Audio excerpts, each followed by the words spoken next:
To transfer a Target gift card balance to a Cash App account, several indirect methods can be employed, as the Cash App does not directly support adding gift cards.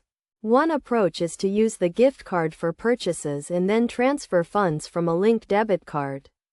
By linking a debit card to the Cash App, you can then use the Target gift card to make purchases, either online or in-store, thereby reserving your Cash App or debit card for use within the app. Once the gift card has been used, you can transfer funds from the debit card to the Cash App account.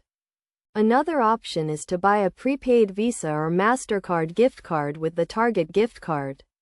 If the gift card allows such a purchase, the prepaid card can then be added to the Cash App as a linked card.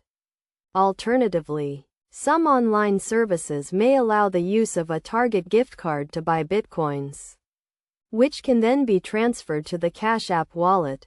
A third option involves using the gift card to fund a linked PayPal account.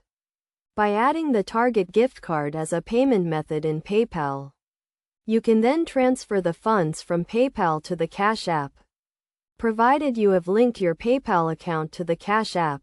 These methods enable the indirect transfer of a Target gift card balance to a Cash App account.